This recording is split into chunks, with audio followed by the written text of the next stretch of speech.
Hello à tous, bonjour à toutes et à tous, ça va les crats. Une nouvelle vidéo là, je les enchaîne, hein, je suis en Thaïlande donc voilà, autant en profiter. Euh, En plus, ouais, franchement, idéal de faire les vidéos pendant la journée. Vous voyez, je les fais même à l'intérieur. Il fait trop chaud dehors et puis je vais pas encore vous montrer l'endroit où je suis. C'est le même, il n'y a pas de souci. Alors, objet de cette vidéo, en fait, j'aimerais quand même revenir sur le cas du leasehold. Vous savez que quand vous achetez ici, vous avez grosso modo deux possibilités, hein, leasehold, freehold. Donc le leasehold, on va dire location longue durée sur 30 ans. 30 ans qui est devenu la durée vraiment légale du leasehold en Thaïlande. Euh, donc, en fait, ça représente un peu, je dirais, deux grandes familles. Donc les gens qui font du leasehold, donc qui acceptent quelque part l'idée qu'en effet, dans 30 ans, ils n'auront plus rien. Voilà. Et puis, les gens qui sont absolument, je dirais, presque obsédés par l'idée d'être propriétaires comme chez nous, et qui veulent donc du freehold, donc évidemment en quota étranger. Bon, le petit problème du freehold, c'est qu'évidemment, vous ne pouvez pas acheter de maison. Vous êtes condamné, entre guillemets, à acheter des condos. Euh, ok, très bien, mais je ne sais pas, quel est l'intérêt de vivre dans un pays comme la Thaïlande si c'est pour être en appartement et la plupart du temps dans une tour de 25 étages où vous êtes obligé de prendre l'ascenseur pendant 10 minutes pour monter chez vous. Enfin, tout ça, c'est comme d'habitude, c'est une question de choix. Après, en effet, se pose la question du, de l'héritage. Alors voilà, alors est-ce que vous avez envie de laisser à vos enfants un appartement en Thaïlande? Est-ce que vos enfants vont être intéressés par la Thaïlande? Est-ce que ça va pas être plus un problème qu'autre chose d'avoir un appart en Thaïlande sur les bras? Donc quoi? Ils vivent pas forcément s'ils sont pas intéressés par la Thaïlande, donc être obligés de leur vendre. Comment se sera comporté le marché, enfin, etc., etc.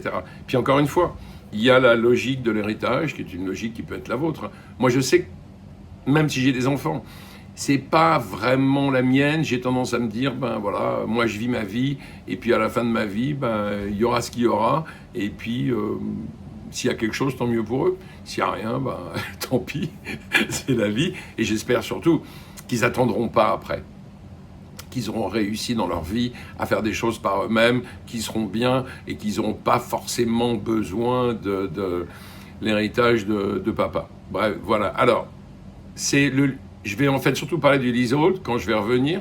Avant, je voulais vous parler d'un truc beaucoup moins important qui est tattoo. Donc celui-là, celui-là c'est un ancien. Donc c'est un Sakyant. Je vais vous expliquer pourquoi moi personnellement je ne fais que des Sakyant. J'ai pas de Betty Boop sur moi. D'ailleurs les Betty Boop qui est un exemple, et autres tatouages de ce type-là, ici ça s'appelle des Saklai.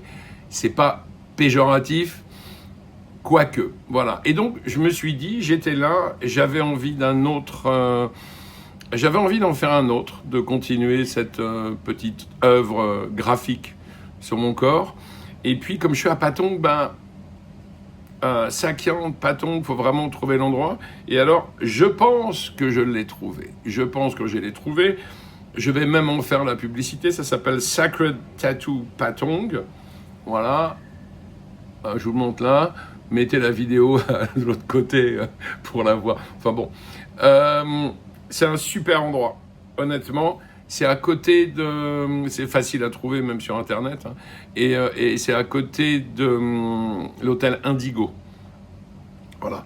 Alors, moi, j'ai mis du temps à trouver parce que, encore une fois, moi, je ne fais que des sakiantes. Alors, pourquoi? Parce que, en fait, pour moi, le tatouage, il ne s'agit pas juste d'avoir une image sur son corps, c'est une espèce d'expérience, je dirais, presque un peu spirituelle.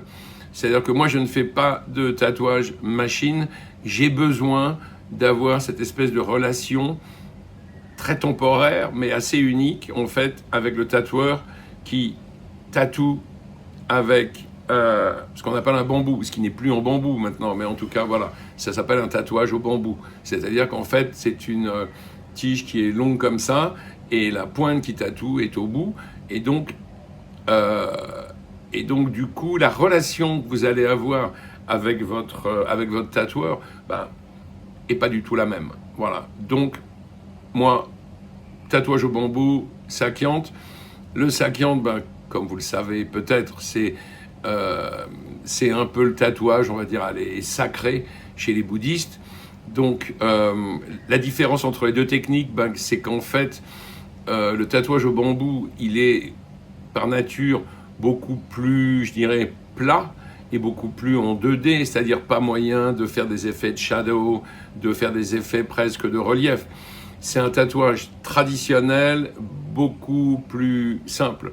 Donc, qu'est-ce que j'ai fait? Comme j'avais quand même des petits soucis d'esthétique, je voulais vraiment être dans ce style-là. Donc, j'ai repris juste une partie, j'ai pris ça, en fait. Donc ça s'appelle A-Tawe, c'est-à-dire 5 lignes, où chaque ligne représente en fait une sorte de je sais pas, protection, bénédiction. Tout est... chaque ligne a vraiment une signification. Et donc, j'ai été en refaire un autre sur l'autre bras. Voilà, pour garder une espèce d'harmonie entre mes tatouages. Il est honnêtement très bien fait. Je dirais même qu'il est plus fin que celui-là. Vous pouvez voir la différence. Bon, il se ressemble beaucoup, hein. Et alors, ce qui est marrant avec celui-là, c'est que comme j'ai fait que ça, bah, si l'envie m'en prenait, je pourrais continuer avec d'autres motifs, dans le même style évidemment, et je pourrais monter où je veux.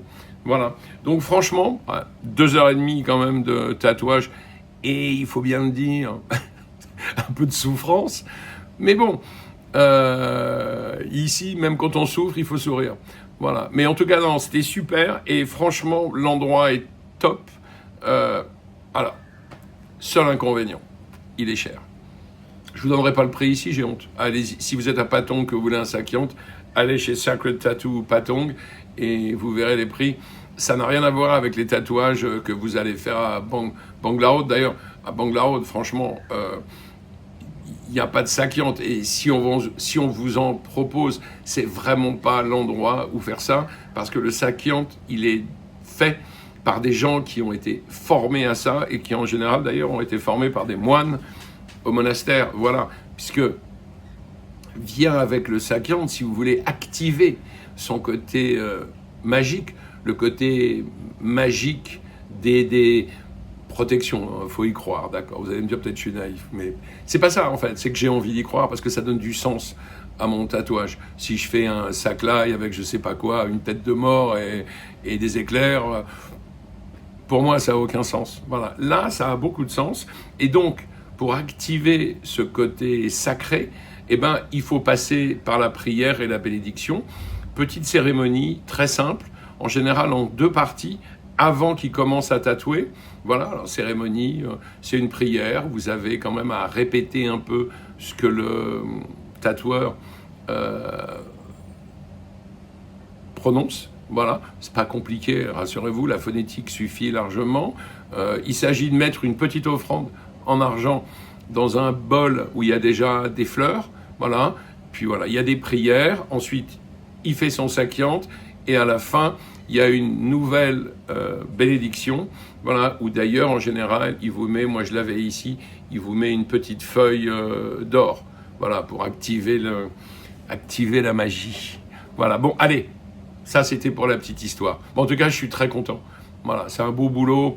Franchement, je recommande cet endroit parce que ben, on sent quoi. Le gars qui fait les Sakyants, il est fin, il écrit bien, il dessine bien, il prend son temps, il est très méticuleux. Et puis bon, il est assez doux. Il va pas vous bousiller le bras quoi. D'ailleurs, la bonne preuve, c'est que je l'ai fait il y a 2 jours. Je n'ai eu aucun effet indésirable. Je suis sorti du truc, pas de plastique, rien. Ils m'ont dit, voilà, tu laisses sécher pendant 2 jours, mais pas de crème, mais rien. Évite le soleil, évite l'eau salée, évite le savon, évidemment. Mais sinon, voilà, ils m'ont donné une petite crème avec de la vitamine pour mettre à partir d'aujourd'hui, je pense, ou demain. Mais vraiment, voilà, super bon endroit. Bon, allez, je reviens et je vais vous parler de ce fameux leasehold en vous donnant en fait un exemple chiffré. Voilà. Non, juste pour vous montrer voilà, que c'est pas forcément une mauvaise affaire. À tout de suite. Alors, donc, cette histoire d'immobilier et cet éternel débat entre leasehold et freehold. Alors, d'abord, pourquoi est-ce que j'ai voulu faire ça? Eh ben, en fait, c'est très simple. Ouf, attendez, il faut que je fasse une petite modif parce que j'ai plus beaucoup de batterie sur le pied de ma caméra. Et là, voilà, il est en charge de nouveau. C'est très bien. Alors, ouais, donc, pourquoi est-ce que j'ai voulu faire cette vidéo? Ben, simplement, alors comme d'habitude, parce que j'en ai vu une. Alors, bon, je vais pas vous dire de qui elle est. Allez, pour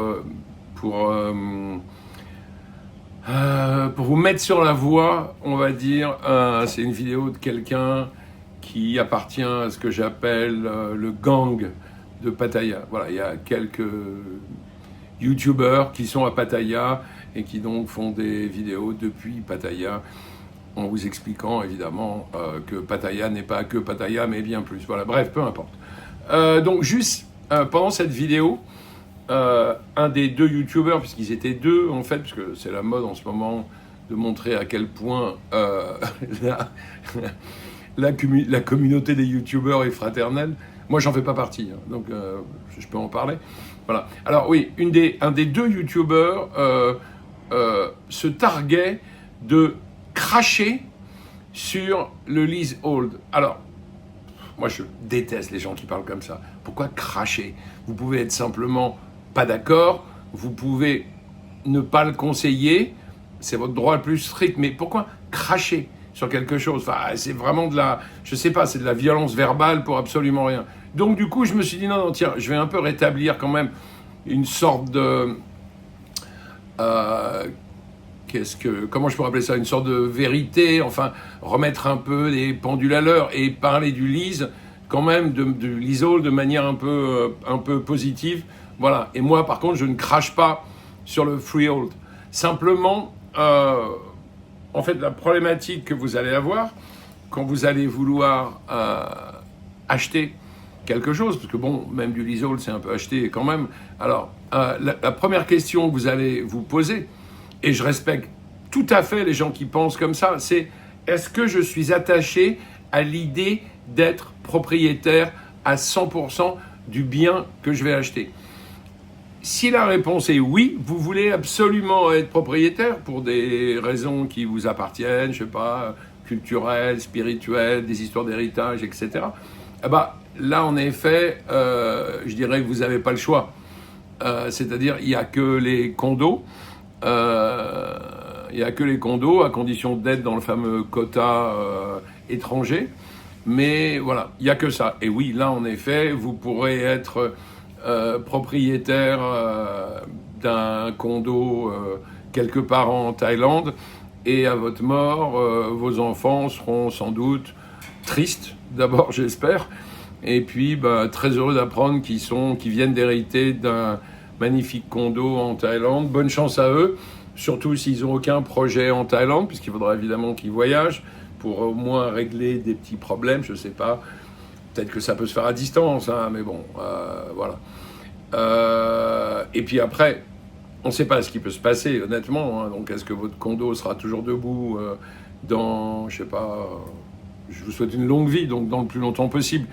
Mais bon, bref, on verra bien. Donc, en effet, voilà, en tout cas, ceux qui veulent impérativement être propriétaires à 100%, comme chez nous, et avec la possibilité, du coup, oui, de pouvoir faire hériter ses enfants ou qui que ce soit.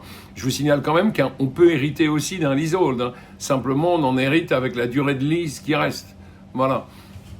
Donc ceux-là, pas le choix. Ceux-là, condo, puisque ceux qui veulent vivre dans une villa, et là, il n'y a plus beaucoup de choix, il n'y a que le leasehold. Il n'y a pas moyen de contourner le truc, quoi.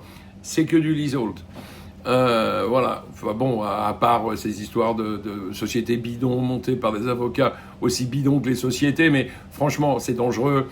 C'est la meilleure façon de tout perdre, surtout qu'en ce moment, le gouvernement thaïlandais et les ministères concernés, ils sont vraiment en train de fouiller tout ça de manière précise. Voilà, surtout que maintenant, en plus, ils ont des nouveaux outils informatiques, comme l'IA, par exemple, ça facilite le boulot. Bref, donc, alors, ensuite, une fois que vous êtes classé dans cette catégorie, est-ce que je vais être propriétaire ou est-ce que je m'en fous, j'ai pas besoin d'être propriétaire? Parce qu'il y a un peu le problème de votre âge aussi qui compte. C'est-à-dire que si vous avez dépassé un certain âge, comme moi, parce que moi j'ai plus de 60 ans, honnêtement, 30 ans de lease, ça nous amène nous, pour la fin du lease, moi ça va m'amener à 30, ça va m'amener à 95 ans. Vous voyez ce que je veux dire? Honnêtement, 95 ans, je suis vraiment pas sûr d'être encore parmi vous. Après, on verra. Peut-être qu'ils vont inventer une pilule magique, on va rester jeune éternellement, mais j'y crois pas trop. Voilà. Donc, en fait, si on évacue le problème de l'héritage, encore une fois, on peut hériter d'un leasehold, mais si on évacue ce problème, le leasehold, c'est un peu avoir son bien immobilier à vie, puisque votre vie malheureusement s'arrêtera et que vous serez toujours dans les murs. Voilà. Juste après, il ne se passera plus rien. Alors, par rapport à ça, parce que par rapport à ce fameux problème d'héritage, moi, j'ai 2 enfants quand même. Et donc, du coup, je me suis dit, pour leur éviter les problèmes à mon décès, c'est-à-dire leur laisser un bien immobilier sur lequel ils vont forcément être en indivision entre un qui va vouloir le garder, l'autre qui va vouloir le vendre, enfin, je veux dire, c'est que des raisons pour se fâcher. Moi, j'ai fait un truc beaucoup plus simple. Je me suis dit, bon, pour l'instant, tant que je l'ai, je vais plutôt faire des placements financiers que je vais leur laisser. Comme ça, il n'y a pas de discussion. Placements financiers, on les réintègre dans l'héritage, part à 2, on n'en parle plus. Pas de maison, ni en Thaïlande, ni ailleurs, rien. Voilà. Donc. Prenons un cas d'école. Voilà. Vous avez envie de venir en Thaïlande, passer, on va dire, je sais pas, le reste de votre vie. Encore une fois, en l'espérant le plus longue possible. Et vous n'avez pas envie de vivre en appartement parce que vous en venez un peu quand même, donc vous avez envie de changer. Et vous avez envie d'avoir une maison quelque part. Prenons l'exemple d'une île. Et par exemple, prenons l'exemple, pourquoi pas... Bon, moi je suis à Phuket, mais prenons l'exemple de Koh Samui. C'est intéressant. D'ailleurs, je vous l'ai dit dans ma vidéo d'avant, c'est une destination à laquelle je vais m'intéresser très prochainement. Attends, excusez-moi, je récupère mon petit cahier parce que j'ai des chiffres. Alors, donc, partons sur le principe de... Vous voulez une maison, on va dire avec 2 chambres à coucher, avec une piscine, et dans un coin de Koh Samui qui soit quand même... on va dire, agréable. Alors, je vous rappelle que Koh Samui, c'est un nid de français. Ça entend plus parler français dans la rue que n'importe quelle autre langue, même peut-être avant l'anglais, je ne sais pas, mais c'est très marquant, vraiment. Donc, alors, petit calcul de ce lease. Donc, vous allez trouver un projet qui vous plaît. Moi, je vous conseille du off-plan. Évidemment, en faisant ce qu'on appelle de la due diligence, il ne faut pas y aller les yeux fermés, il faut vraiment bien se renseigner avant, mais du off-plan, si la confiance est là, ça va vous permettre de payer moins cher. On va partir sur une villa qui sera grande, qui aura 2 chambres à coucher, 2 salles de bain, et puis une piscine, évidemment, avec un petit bout de jardin, dans un coin bien à tous les niveaux. Prenons par exemple La Maille, plutôt calme, belle plage, bonne fréquentation. Après, vous pouvez aussi aller plus au nord de l'île, il y a des nouveaux spots, vers Fisherman Village, tout ça, qui sont en ce moment à la mode et qui sont très prisés. Vous inquiétez pas, la mer est la même partout, les plages sont toutes très belles à Koh Samui, d'après ce que j'ai pu en voir, parce qu'encore une fois, je ne connais pas vraiment. On va partir sur un achat pour un leasehold de 30 ans. on va partir sur un investissement de 250 000 euros. Voilà. Alors, j'ai quand même fait une étude de marché sérieuse, pour pas dire de bêtises, avec... Alors, attention, alors, vous achetez cette maison en leasehold, vous l'avez pendant 30 ans, vous décidez que c'est pour vous et vous y vivez. Donc, si on fait les petites divisions qui s'imposent, c'est-à-dire 250 000 euros divisé par 30 ans, et en espérant que vous viviez jusque-là, encore une fois, et divisé par 12 pour avoir un loyer par mois, ça vous donne un loyer pour à peu près 694 euros par mois. Par mois. Bon, il y a des petits trucs à rajouter, évidemment, il y a des petites charges, des machins, enfin bon, voilà. 694 euros par mois pour une maison à Koh Samui, avec 2 chambres à coucher, 2 salles de bain, une piscine et tutti quanti. Je vous garantis que vous ne trouverez pas ça en location pure. Donc dans ce cas de figure, de toute façon, le leasehold, il est intéressant. Voilà, vous allez à un moment donné, vous allez passer l'arme à gauche, vous vous en foutez qu'il ne reste plus rien, c'est pas très grave. Alors, dans le cas du leasehold, évidemment, il y a aussi une manière à laquelle moi je réfléchis beaucoup, puisque il se trouve que je suis avec quelqu'un en ce moment qui me plaît beaucoup. Alors, est-ce que ça va continuer ou pas? On ne sait pas. Vous savez, les femmes taillent, on les découvre jour après jour. Les choses peuvent changer, les attitudes sont plus les mêmes au bout d'un certain temps. Peu importe. En tout cas, mon projet, moi, ce serait d'acheter en leasehold. Alors, encore une fois, moi la différence c'est que c'est pas pour moi, c'est pour faire de l'investissement, je vais vous en parler juste après. En tout cas, pour sécuriser le lease, ma manière de faire serait d'acheter en leasehold, de mettre le terrain au nom de ma compagne et de faire entre elle et moi un contrat de lease chez avocat, même durée 30 ans. Ce qui veut dire que pendant 30 ans, au mieux, on est tranquille, on est ensemble, voilà, et on fait ce qu'on veut. C'est-à-dire que si on veut revendre, on peut repartir sur un nouveau lease de 30 ans, il n'y a absolument aucun problème. Ou si on veut pas revendre, mais continuer à percevoir le fruit des locations, voilà. Enfin, c'est vraiment...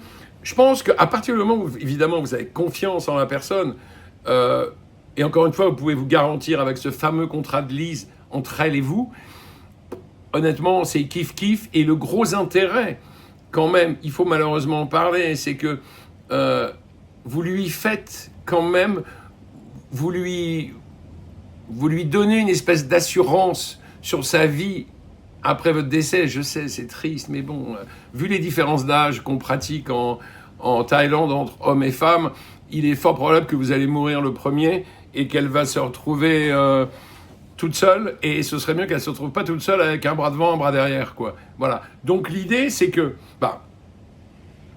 cas dramatique, vous mourrez, et votre compagne, vous lui avez, comme elle est propriétaire du terrain, elle devient aussi évidemment propriétaire de la maison qui est dessus, et donc elle se retrouve quand même avec une maison et un terrain à Koh Samui.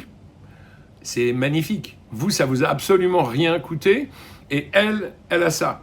Encore une fois, mes enfants, je me suis occupé d'eux. Il y a de l'argent quelque part qui dort pas, qui fait des petits, et ce sera pour eux le jour où je mourrai. Et ce sera tellement plus simple à partager. Voilà. Alors, ça, c'est, on va dire, le calcul où vous prenez un lease, une maison, 30 ans, vous avez la chance de vivre dans une maison, du coup, ce qui est quand même super agréable. Vous pouvez aller dehors quand vous voulez, la piscine, c'est la vôtre. Enfin bon, bref, c'est vraiment chouette. Et je vous ai indiqué le loyer, 694 euros par mois.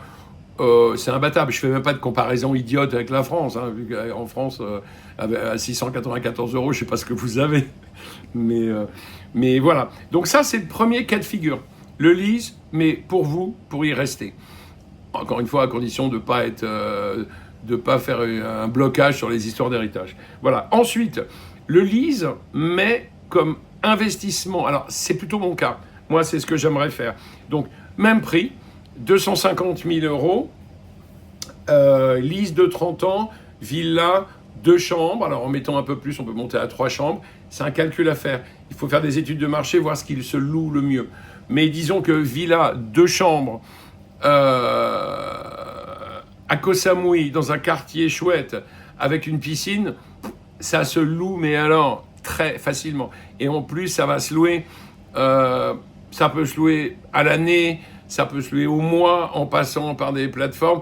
Il semblerait même qu'il y ait une zone grise qui puisse permettre à des plateformes de louer en dessous d'un mois. Booking.com, même Airbnb, a priori. Attention, c'est une zone grise. Hein. C'est ni légal, ni illégal. C'est une zone grise. Voilà. Donc, petit calcul par rapport à ça. Très honnêtement, après cette étude de marché très sérieuse que j'ai faite en regardant à peu près partout, en regardant les prix sur des biens similaires en location, je pense que 15% annuel, c'est une rentabilité qui vraiment, si votre bien vaut le coup, qui n'est pas très difficile d'atteindre. Donc, 15% annuel par rapport au prix, ça vous donne quoi? Tiens, alors, ça va vous donner quand même un petit revenu de 37 500 € par an, ce qui veut dire 3 125 € par mois. Ah, je vous passe les petits détails, hein, les petits frais, les machins qui partent à droite, à gauche, etc. Bon, enfin, disons que 3 125 € par mois, c'est un assez bon complément de retraite, voire même, si vous n'avez pas de retraite, un vrai revenu, quoi. Voilà, donc c'est intéressant. Si on fait le calcul, alors parce que, ouais, je vais vous parler aussi d'une formule qui est un lease, mais qui s'appelle le lease plus. Alors, le lease plus, la maison va vous coûter un tout petit peu plus cher, mais c'est pas énorme. Mais le lease plus, il vous permet en fait de revendre la maison que vous avez en lease avant 10 ans, alors que vous l'avez pour 30 ans, en faisant repartir, sans payer un nouveau lease, en faisant repartir un nouveau lease de 30 ans. Ce qui veut dire quoi? Ce qui veut dire que vous avez acheté votre maison, vous la gardez 10 ans ou moins, hein. Pendant ces 10 ans ou moins, vous faites 37 500 par an. Au bout de 10 ans, vous la vendez. Donc vous la vendez évidemment augmentée de l'augmentation de l'immobilier. Donc vous risquez de la vendre plus cher. Et en plus, il n'y a aucun problème vu que vous faites repartir un lease de 30 ans. Donc je dirais c'est relativement facile à vendre. Sinon, juste pour vous donner des chiffres, au bout de 15 ans, c'est-à-dire à la moitié de votre lease qui est de 30, je le rappelle, cette maison, si on s'en tient aux chiffres que je viens de donner, et si le marché est régulier, s'il n'y a pas de catastrophe, cette maison, en fait, vous aura rapporté 562 000 €. 562 000 €. Je ne parle pas de la valeur globale, hein, je parle juste du rendement locatif. 562 000 €, les gars, sur 15 ans. Voilà. En tapant sur 15%. Voilà. Ce qui veut donc dire que, au bout de ces 15 ans, alors, imaginons un instant que vous ayez envie de la revendre parce que les prix sont montés, etc., etc. Alors là, 2 solutions.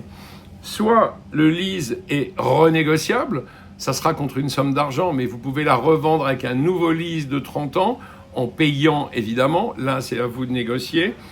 Soit vous décidez de la revendre avec la durée de lease qui reste, c'est-à-dire 15 ans, 30 moins 15 égale 15, voilà, et donc vous vendez une maison en leasehold sur 15 ans, le lease restant.